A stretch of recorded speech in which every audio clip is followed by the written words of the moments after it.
We have our third theme coming up, looking at a living income. So to introduce the theme, again, I would like to invite Kwame. And James.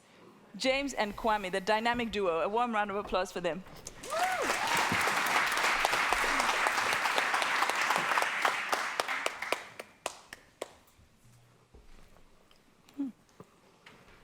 In this world,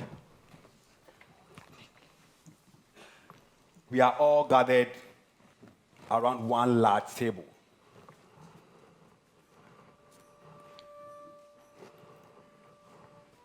Or that's what we say. If you look closely, we see there are seats missing at the table.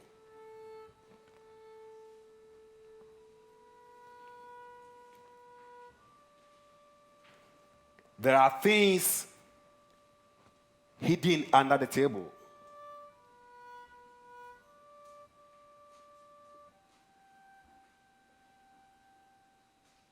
Some get kicked under the table.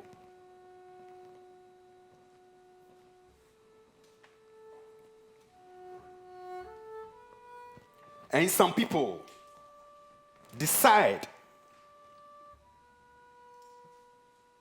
who gets to sit at the table or not.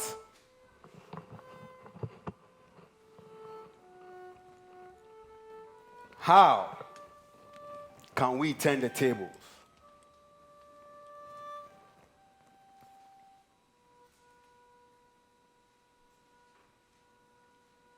I want to ask you today, why are some people always poor and others always rich?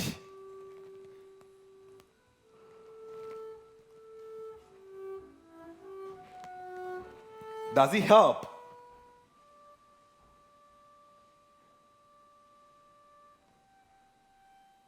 to send a few cents extra?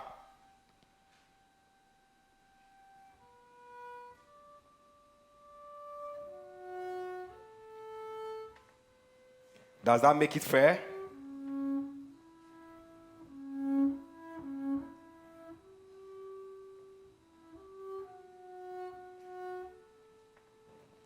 How can we create a more structural change?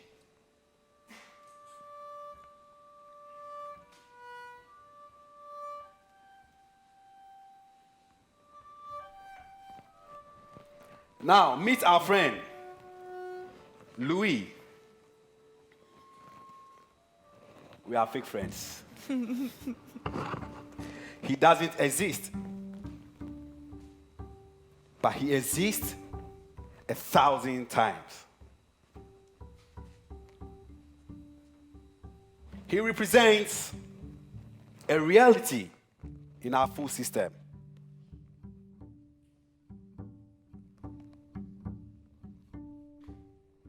What can make Louis' voice louder? Good day, friend. My name is Louis. I am in the trade committee of my island's government.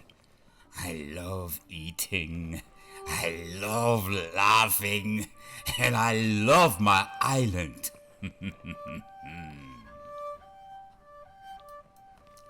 But the people I represent, they do not make enough money to live a decent life.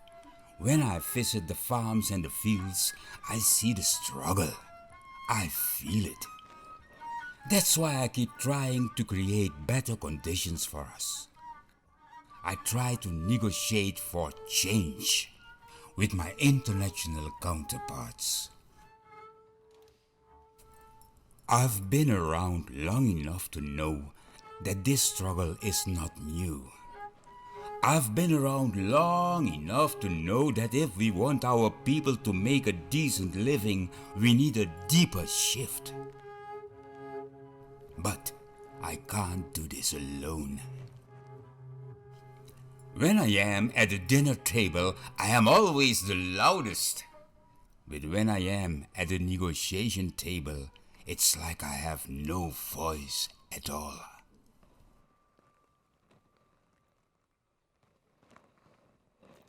Oh, Louis, I feel for you.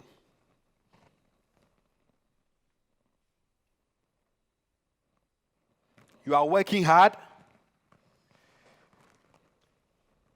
but it's still not enough. And as for the rest of us, don't build a higher wall. Build a longer table.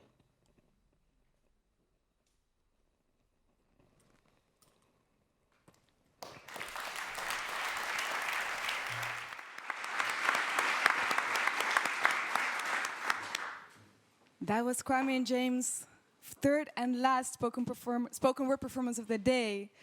And as we've been sitting for a long time, I would really invite you to give them a standing ovation right now. It was fantastic. Well done.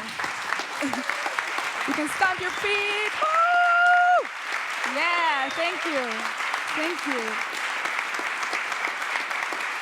Thank you. And let me throw in this one as well. The voice you heard, Louis' voice, is actually my father. So give him a round of applause as well. I know he's watching.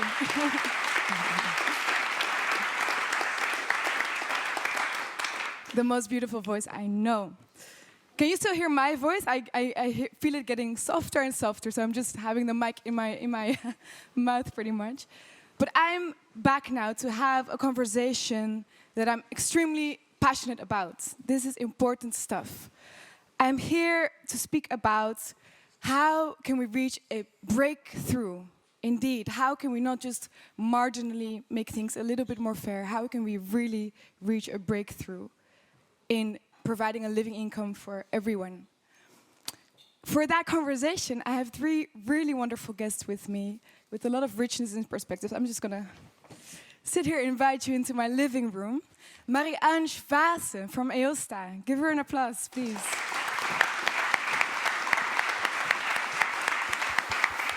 Welcome, Marie-Ange. Happy that you're here. Then we have Michel Scholte. He was already mentioned from True Pride. Yeah, well done, Michel. Woo! Yeah. Michel's here. Michel's here. Michel, I'm so happy we get to do this together, and you know why. Yeah. And lastly, we have Rachel Kurian, an international labor economist. Yeah, thank you. Yeah, great. Does everyone have a mic? Yeah, thank you. The real Charles is helping us out. Thank you. Rachel Kurian is an international labor economist with a long career of teaching and research at the Institute of Social Studies. I want to start with you, Marie-Ange. You work at Eosta, which is a very special company. Yeah, it's working, right? We can hear her well. Yes. It's really a best practice, I would say. So can you explain in 2 sentences what Eosta actually does? Yes, I can. So my name is Marie-Ange Vaessen and I work for Eosta. Eosta is a distributor of organic and fair fruits, and we are specialized in exotic fruits. So we take fruits from all over the world, from various continents, and we work with a lot of farmers and growers, like we call them. And we try to sell that to retailers in Europe. So we sell that to a lot of retailers in Germany because organic is a big market in Germany, but also in France and Scandinavia, and even a little in Holland. But Holland is a little bit difficult on organic, a little bit slow. Okay. But yeah, that's what we do, and we try to do that in a fair way. So that's also living income is a subject for us where we work on. Yeah, it seems that fairness, indeed, or living income is very central to how you do business. Can you tell us a little bit about how does Eosta do it? What's different from other distributors, companies? And also what are still the challenges for you to actually achieving that living income for everyone in the chain? Yes, so at Eosta we work with the sustainability flower. That's actually the center of our company and of our business.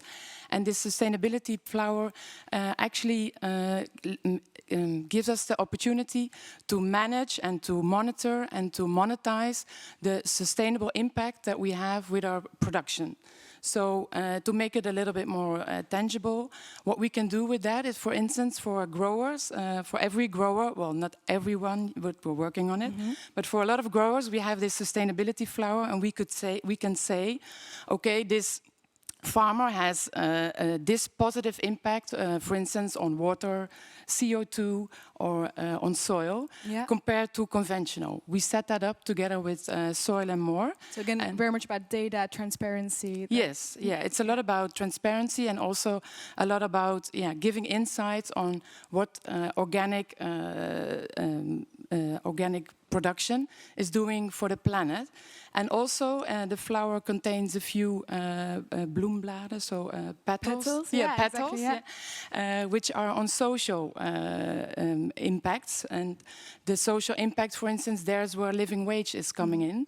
And also there we're trying to give visibility also to what is the living wage that people need. And we're trying to do that, of course, via our fruits. Does everybody actually have an understanding of this idea of living income, living wage? Maybe we can explain it in one sentence to level the playing field here. What does it mean? Well, we at Eosta, of course, we are into fruits and vegetables and into organic fruit and vegetables. So we're not the expert. You're feeling very at home here today. Yeah, it's very nice. We're not the expert on living wage, so we use the anchor and anchor method and the definition anchor and anchor setup. And for us, it's more that, okay, we look at the countries where there is a low standard of living, and we look where is the living income and how big is the gap.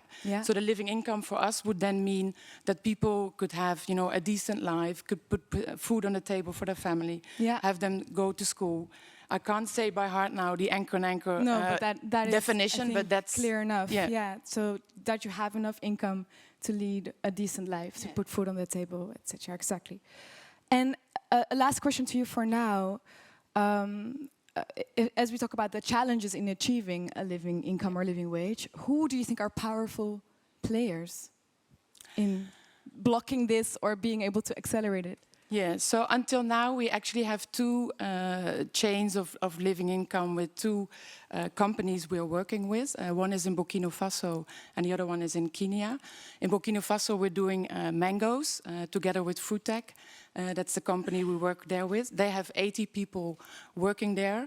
And these 80 people, we now first have the first year of working with them and providing living income for those 80 people that work for the Fruitech company. Our biggest challenge is actually selling these living wage mangoes towards our retailers. The retailers, they do want to buy them. The supermarkets? The supermarkets all over Europe. They do want to buy them, but they don't want to communicate about it. And even also, not all of them, of course, want to buy them, but we have luckily a few retailers that are partners with us, but they don't want to commit for a long term. So that is a big challenge. And they don't want to communicate towards the consumers on the shop floor, because I think they have a lot of power on the shop floor to communicate. Because I think, personally, if you ask a consumer to come into the supermarket and you ask them, do you want to pay 10 cents extra for this living wage mango? Probably 80% would say yes. But if we don't tell the consumers and if we don't, educate them on this and give, then I think there's a system that gets stuck.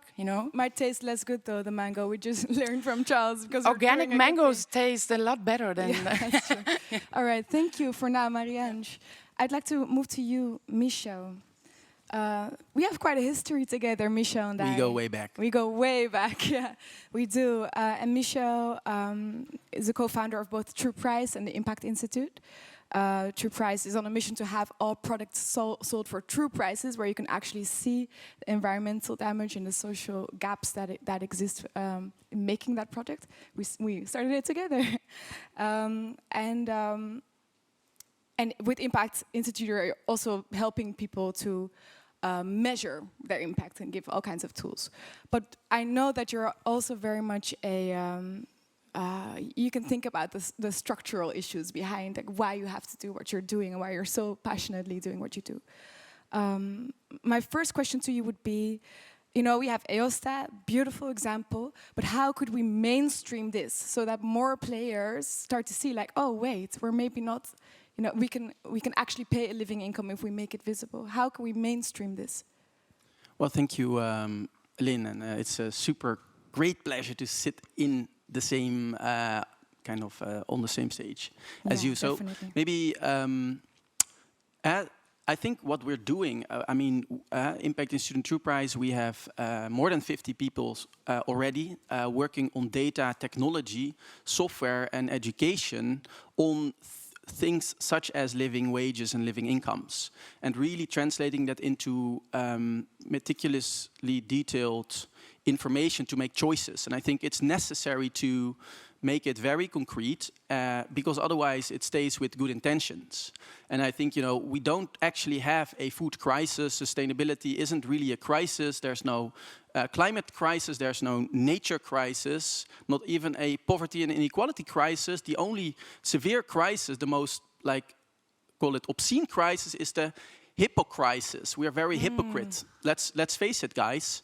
And even in the most, the World Food Program in particular is the work that they're doing. For me, it's kind of a indicator of how it's going with the world. We at this moment, a report in April showed that 500,000 of people suffer from the hunger in terms of looking death in the eyes. 500,000 people in the world. And you can say, yeah, that's due to conflict. But we know, for example, that the whole United Nations program that can be funded by just 1 day of all the expenses on the military budgets in countries, 8 billion euros. We know, and that is just one side of the question. And then we have structural malnutrition, more than 800 million people. Corona has actually increased the people risking starvation 500%, according to that report. Wow. And if we look at living wages, which is different than living income, and I can get to the definitions a bit later in the conversation. Living wage maybe. is when somebody pays you. Living income is when you make it yourself. Exactly. Bluntly, more or less. So the one is more entrepreneurial. So smallholder farmers. We have 500 approximately million smallholder farms, of which approximately 2 billion people depend on. And then we consider living income for this particular group. What is the household, call it farmer income in comparison to the cost of living, and which then indeed the cost of living exists of 3 main components: food costs, housing costs, and other expenses. And there are definitions, and you can actually make it very concrete. We know from calculations, an Australian researcher showed that approximately the GDP of Switzerland is needed to cover for all the living wage gaps in the world. Wow. And particular in India, that kind of is the biggest one, but there's for every country a living wage gap, and we can actually fix that. That's not only the GDP problem of one country. It is actually a matter of choice, a matter of budget allocations. And I wish we had 2 hours to talk about this. There's so much I would like to share. But you are getting to the core of it, which is fundamental inequality. Right? And even, unfortunately, even if everybody is paid a living income, even if everything has a true price, we would still be living in an unequal world, right? That's what a person like Louis represents, the underlying structures that we need to face if we don't want to be hypocrites anymore. Can you say something about that, Michel? Like, what are, for instance, the trade structure? Is that we need to face? I mean, if it's about, that's what I'm saying. It's extremely hypocritical, and it's even obscenely. It's obscenely hypocritical. Like The Weeknd, the blinding lights guy. He's now he's a representative ambassador for the World Food Program. This guy has a net worth of 200 million euros. Can it be kind of in starker contrast? Just a percentage of his income could alleviate millions of people out of this situation. We know in 2020 the Credit Suisse bank, they numbered what was the actual, they do it every year, what is the household income in the world, and they showed that actually we have 215 1,000 people they are extremely wealthy. They have more than 50 million euros of income, including obviously liquid assets, but still it's obscene. We have alone in the US we have 3,200 billionaires. These people who go, just for fun to out of space.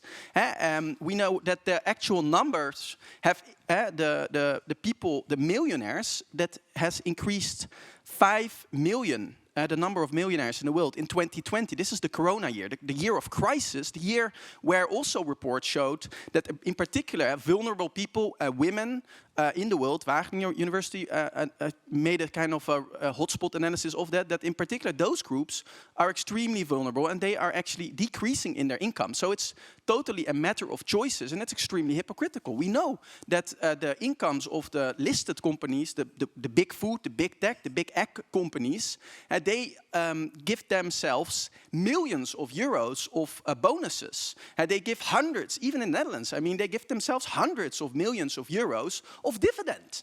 At the same time, there are these gaps on income and on wages. Like, how on earth can we take their intention serious if this is happening? Okay, I mean, I cannot live with that. I cannot live with that. Yeah, no, for sure. I didn't mean it as a way to shut you up, by the way. I meant it as appreciation because you're speaking the truth. I want to remind everyone also at home that you can, after I ask Rachel a couple of questions, you can ask your questions to this panel and get engaged in the discussion, again with the same Mentimeter. So that's 733-0866 is the code. 733-0866. Go to menti.com. If you're here, you can also raise your hand and I'll probably find you. But before we go into the questions, I want to give some time to Rachel Kurian. As I said, International Labour Economist. You know a lot about these things. And I want to ask you, you've worked on research on trade unions, gender, human rights, all in the context of economic globalization and economic restructuring that we obviously need. So Rachel, what are some of the key challenges, power relations, controversies that stand in the way of creating a decent income for all? And please don't hold back. Hello?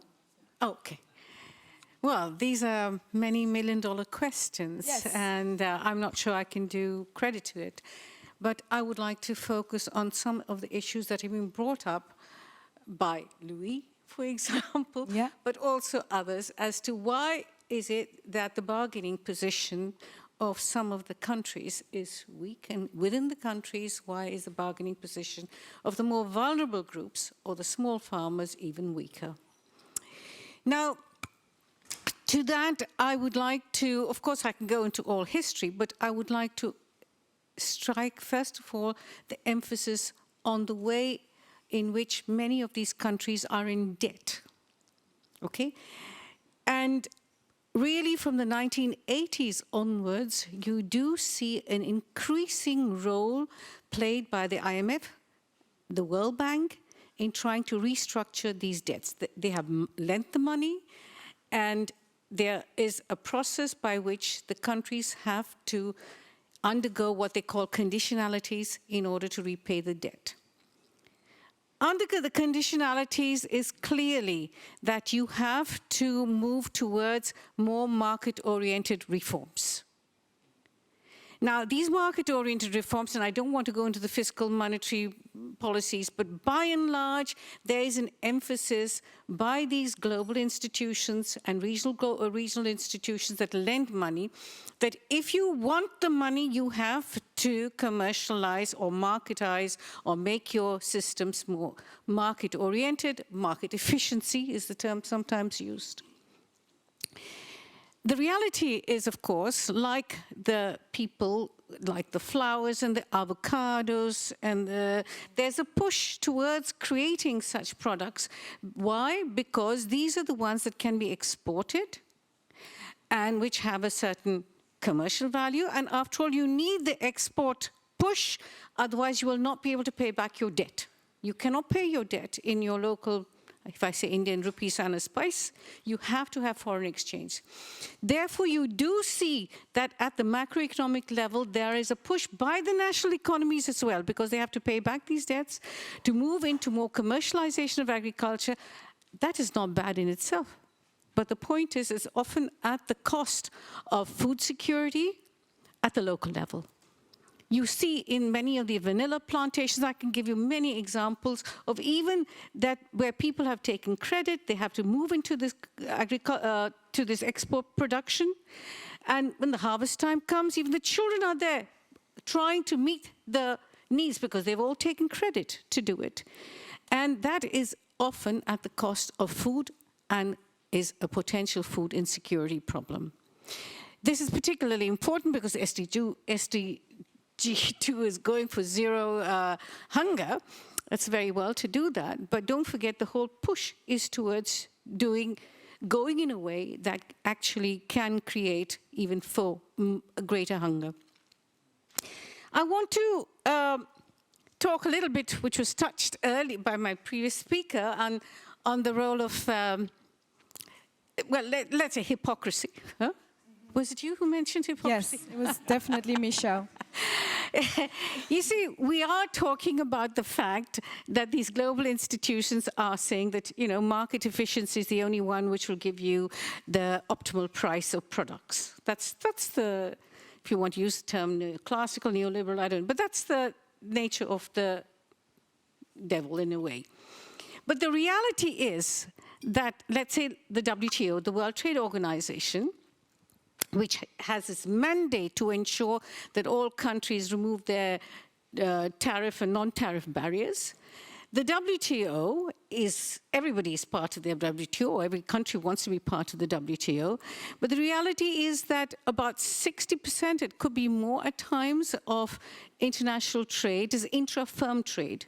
What I'm trying to say, it is trade which is within multinationals, on which there is absolutely, you can use transfer pricing, use all kinds of mechanisms on how to control prices at certain levels. So on the one level, you're using a discourse, you're using a language which says free market, free price, etc., etc. But the reality is that it's highly controlled and it's in the interests of certain groups. And it's important when you talk about power structures to recognize that. Let me give you, for example, even in the 2009 data, the big six, I don't want to name the big six, they have been consolidated now into the big four. They own or they control. That's big for multinationals. Why don't you name them? What's the problem with that? Okay, I can do it. Monsanto, DuPont, Syngenta, Dow, Bayer, BASF, they've now consolidated into four. They actually control more than 60% of global proprietary seeds. Keep in mind also that the three firms, Monsanto, Syngenta, and Vilmoron, control 60% of the global vegetable seed market. Now, we've talked about choice. What does it mean for farmers? What are the options? Are very little under these circumstances. The seed industry consolidation leads to less choice, higher prices for farmers.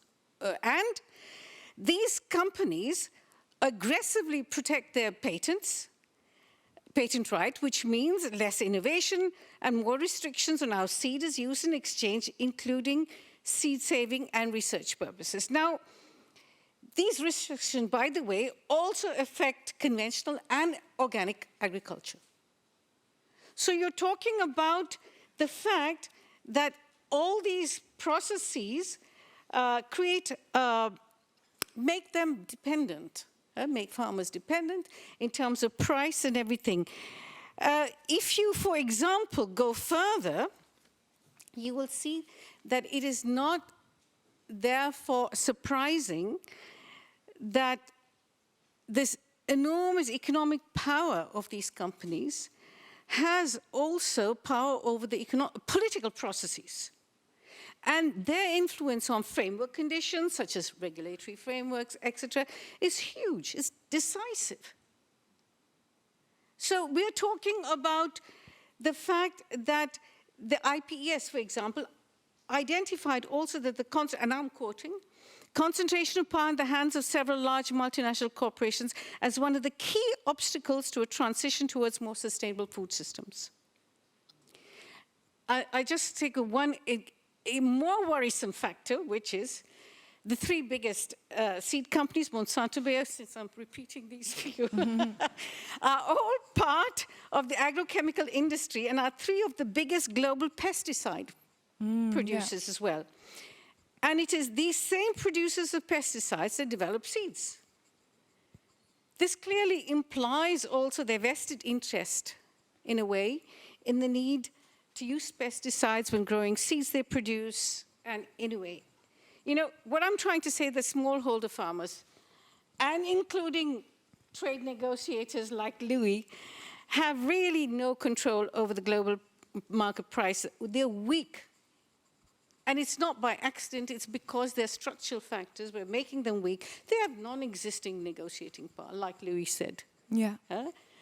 And apart from the price volatility, they're also very dependent on, let's say, the goodwill of the people. I will say something more on the... do you want me to say a little more? Maybe in 2 sentences. Okay. I want to... I mean, it's not that I'm not hanging at your lips. No. I myself, as I said, I'm a labor economist. I've worked a lot on labor rights. And I simply want to make the fact that if you go down the value chain, okay, that really the people at the bottom have very poor labor rights in terms of what the ILO has called decent work conditions. I'm not talking of the decent level of incomes that is associated with living income. It's really... Their bargaining power is really weak. And I've done several studies on this, including tea and coffee, where you can even have fair trade. But even fair trade, the certification process, and by the time the amount you distribute at the lower end is really, really very poor. And my last point, which I want to say, is that about with hunger, as testified by many of these reports, that it's also a gendered issue. Yeah. And unless you are, when you're working on solutions, it's important to keep in mind that at least in many rural areas in developing countries, women play a huge role in managing the food. And you also simultaneously have to keep in mind that there are all kinds of biases, culturally and otherwise, that promote a certain kind of difficulty. And it is important to keep that in mind in any kind of change that you're doing. Yeah. When Amartya Sen, this is my last sentence, and that's why I fully believe, by the way, in labor organizations, in trade unions, and civil society organizations that actually hold these people accountable for what is happening. Yeah. And that is why, you know, when Amartya Sen, who's an Indian economist, he got his Nobel Prize for his work on hunger. And they asked him to sum up his work. And he answered, he said, I only need one word. And the one word was unavoidable. I mean, avoidable, sorry. Avoidable. It is avoidable. It's avoidable. So I agree. And as long as there's no political will to solve the hunger issue, you can restructure economies. We can shift around with norms and practices. But unless you're prepared to actually change it through struggle, you will not be able to recognize that how food is a basic need and a basic right, which should be given to all people. Thank you. Wow, I think this deserves indeed.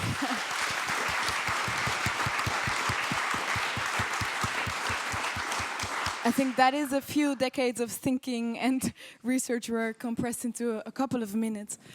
Speaking of minutes, we're going a little bit over time because we also started a little bit late, but we're almost at the end of our program and I want to finish it together with you. If you're already too hungry, I'm serious, feel free to start eating the decor. You can just grab something, seriously, yeah, go ahead. Thank you, Koen is your name, I think. Yeah, please follow the leader here. Yeah, go ahead, you're not stuck to the seat. But I want to have a few minutes to reflect on this conversation together because I think it's important. So oh, look, we already have one big question from Mentimeter. Whose turn is it to make a bold move in living income? Is it governments? Is it large agri-food business? What is holding us back? Who wants to answer that? You know, I know it's not a Michel. popular thing to say, but I think consumers are the ones that can do most, at least the ones that are affluent enough. Obviously, if consumers themselves struggle to get by, it's very complicated to have an increase of costs for your expenditures, right? So, you know, we cannot say like we have to have an obligated living wage premium on all the products in the store. However, I do think voluntary payments and also questions about transparency should be definitely things that we should all do. Okay, thanks, Mies. Consumers, for now. I would like to just in one I would word. like to reflect on that because I agree, but I also disagree a little bit. Because if I, for instance, look for organic within Europe, if you look at the countries where it has, grown the best, there's always a very great impact from the government. Look at Denmark. They organic is there very big already. It's biggest. Together with Austria and Switzerland, the biggest within Europe. Yeah. And even also in Denmark and in Austria, the government has played a big role in, developing it. In Denmark, for instance, at all the governmental institutions, they only sell organic food. So I do agree the consumer has to pay, but we need to help them because a lot of consumers, they don't know. They have no clue. They have no idea. So it's also about editing choice for the consumer. And also they don't want, they run into the supermarket and they spend like only a few minutes there. They don't want to think too much. True. So I think we really need to educate them better and also think about what do we give them? Rachel, can you very briefly say who do you think it is? Who needs to make the first bold move here? I think, and I think I mentioned it earlier, I do think civil society organizations, labor organizations, you have to really work together because, and I would say that you have to link it up with the right to decent work. Yeah, right to decent work.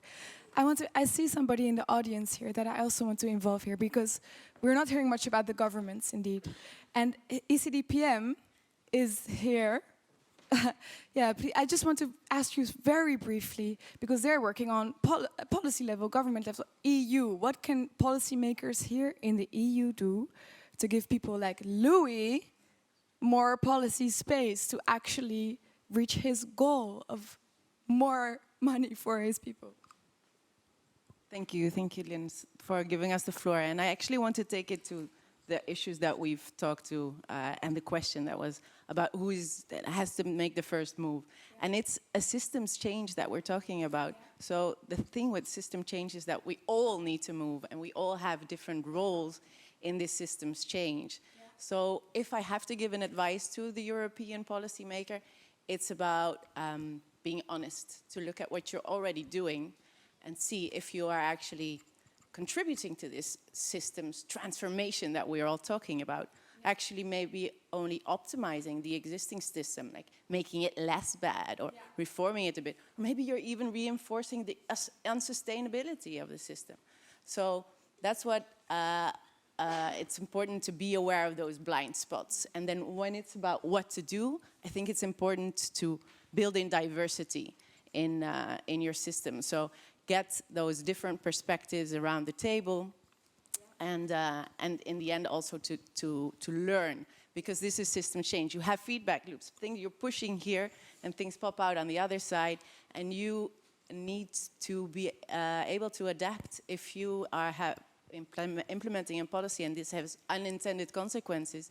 You need to be able to change and learn, and that's also about monitoring and being able to actually be able to measure what you want to accomplish, which is sometimes really difficult, because your petals are a beautiful example of trying to grasp a very complex reality, which is necessary, but also needs more innovation to act fast. Thanks. Thank you. You're actually, your colleague is definitely clapping for you. He needs some support. Yeah, thank you. Yeah, and I think your point speaks to the hypocrisy that Michel raised, right? Be honest. If you're on the one side with your policy, actually pushing people into debt or, and on the other side you're saying we want a living or decent income for all. What is really happening? One more question from the audience. either a very burning one here or a burning question from... Yeah, we kind of covered this already. Can we see another one? I don't know if we can answer this. Do more people earn a living income now than before? And why? Yes, no. It's The data, we don't have the you data have on absolute stage. relative, and it's a very complicated question. I don't know historic data on particular this subject matter, because it's actually, and I was struck by it, in my view, we were arguably one of the first, call it, people who operationalized what it is to have a living income in 2012 or so for different commodity value chains. This was not an actual method.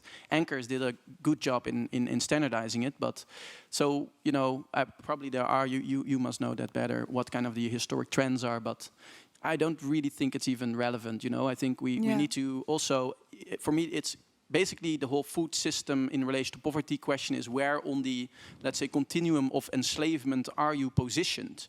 And let's face it, given kind of the colonial past, I think it's extremely like kind of acceptable that we still have so many people, what you're saying, in a form of enforced, call it, deprivation. And I wasn't actually in agreement with the previous speaker on technology. I was like, seriously, this is steroids for this trend. Seriously, the technology is not. It's just enhancing the current structures. It's obviously it is kind of amoral. But if the systems, if the structures aren't changed, then technology, which actually are also now owned by those large investment funds, large companies, is just even stronger kind of exploitation. Yeah, it reinforces the structure. In any case, I think we really have to speak up.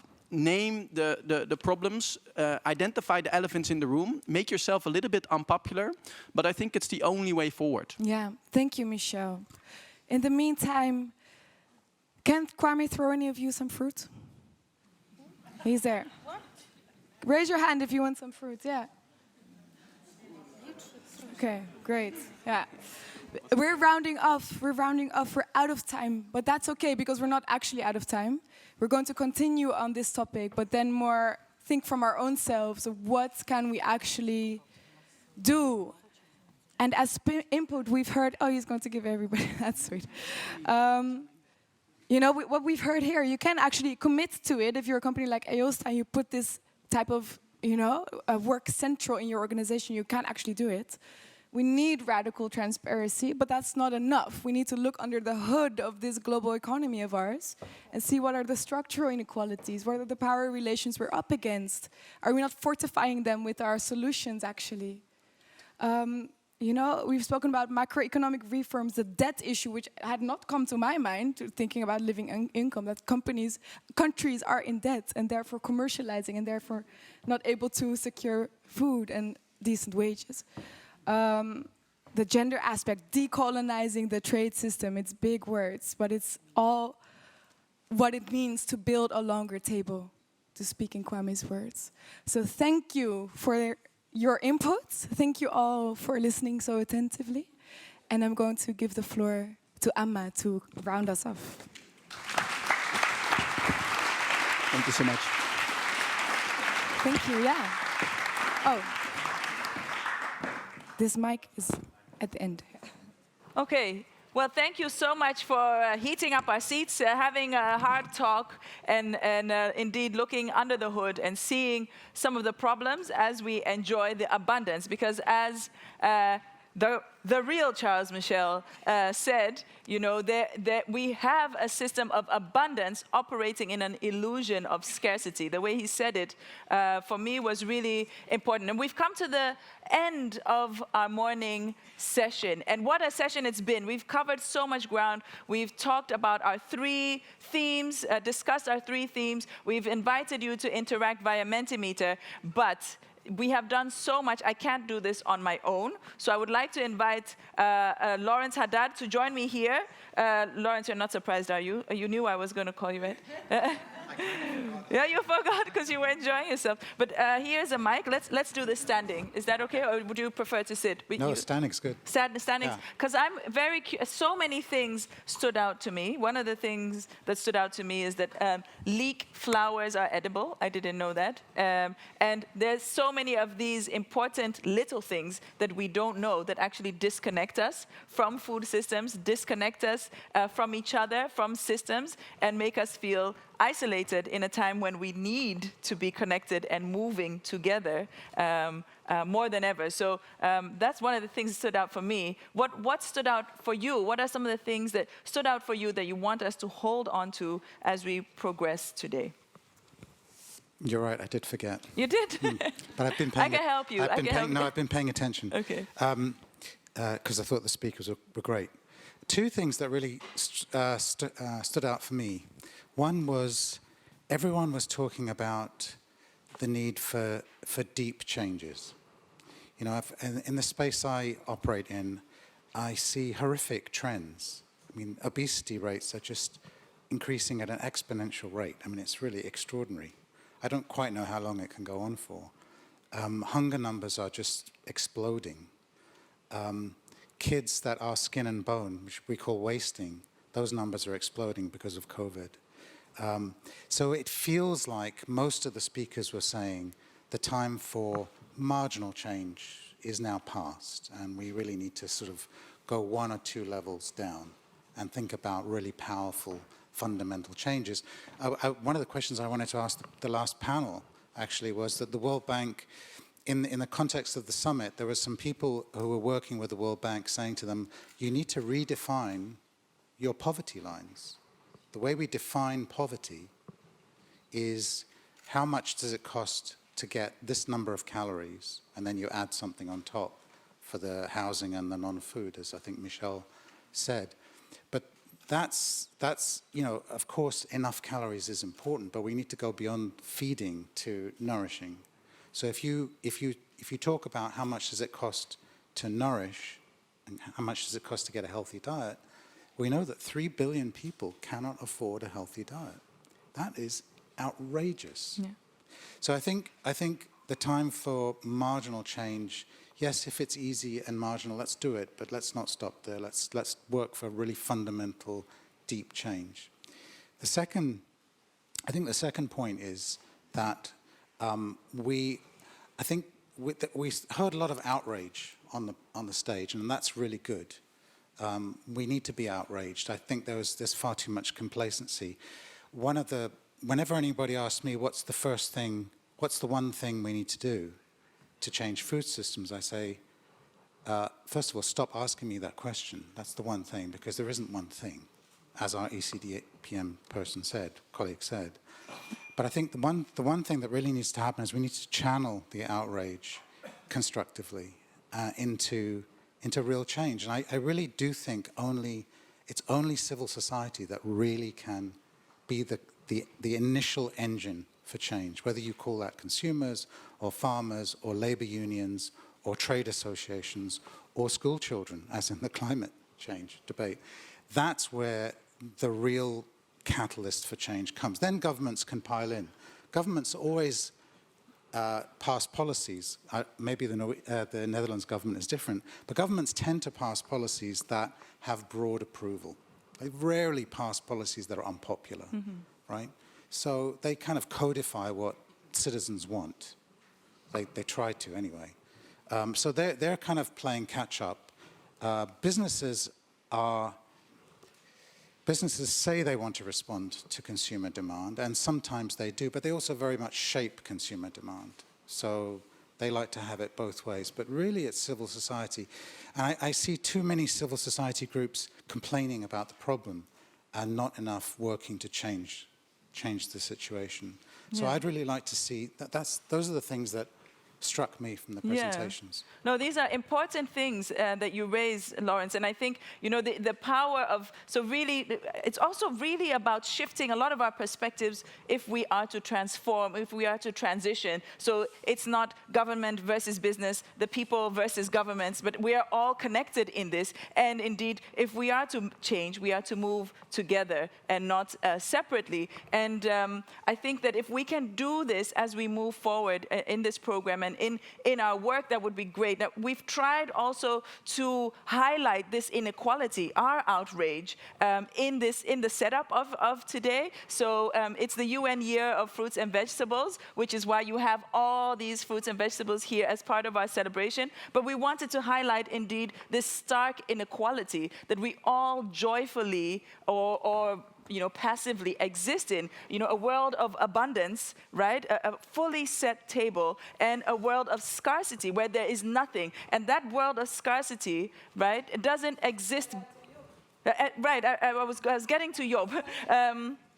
That world of scarcity doesn't exist independently of the world of abundance. We can shift things around. It doesn't have to stick that way. And there's such a fundamental, essential, deep understanding of this. When we asked the artist Job Reuter to come up with a decor for this space, together with our colleague Jamel, they came up with this as a way of highlighting this fundamental thing. 2021, we are still talking about hunger. In this, we're talking about open, transparent systems. We're talking about blockchain, technology. This is Job Reuter, yeah. This is the artist, Job Reuter, who has worked really hard to build this chandelier of also including the broccoli leaves that were the plant that Charles wanted to show us. And now it's everywhere. We are all sharing it, and that's really fantastic. But as we move on and as we enjoy, you know, there's a certain activism in choosing to enjoy when things are hard, to insist that you exist as a person with rights, you know, insist that you too can chant down Babylon if you want, you know, and that you do have a choice in a system, as Rachel told us, that is telling us more and more we don't have choices. But the more you insist that you have a choice, you will have one. Lawrence, you wanted to add something? I just wanted to say, one of the speakers said, Amartya Sen, the one-word summary was availability. Avoidability. Yeah. If I was giving his talk, and if I was in his place, and I'm surprised he didn't say it, I would have said it's about justice, because this is about justice. He does say justice. Okay. Okay, good. Two words. It's really about justice, and it's about, because there's no union of hungry people. No.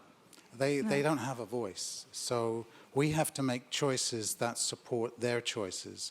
And I think it was Charles who said, we all, whenever we eat an apple or buy a piece of food, or eat in a restaurant, or buy something, whatever we buy or grow or process or throw away, or when we use a refrigerator, we are making a political choice. Yeah. And we don't always realize it, and most of the time we don't realize it, because as one of the other speakers said, we run in and out of a supermarket or a market stall, and we give it about 2 seconds thought most of the time. Some of us don't even look at the price. No, we can even afford to not look at the price. Well, thank you so much, Lawrence.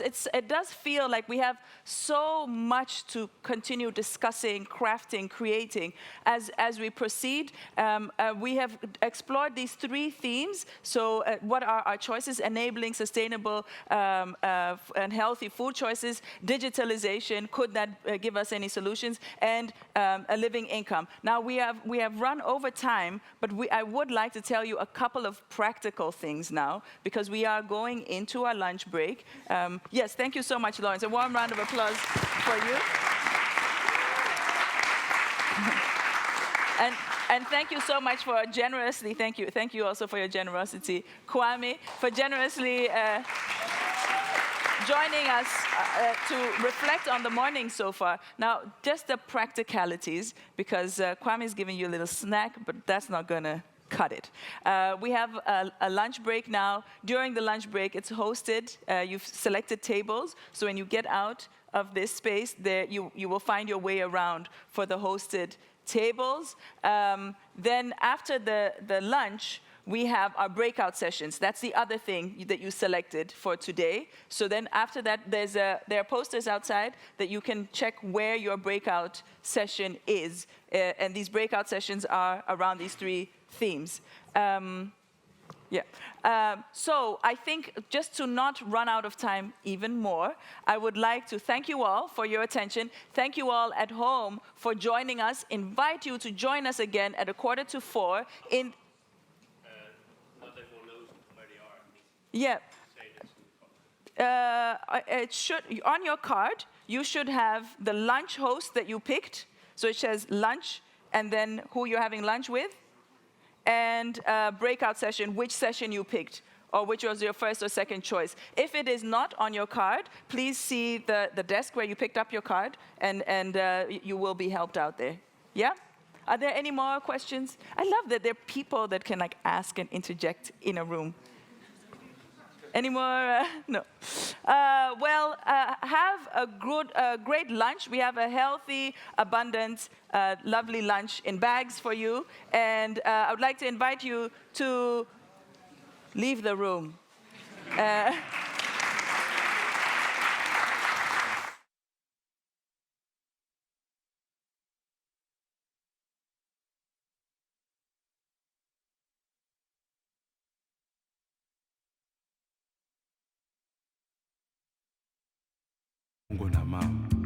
Mabendi esongela jiwo. Ombate bane.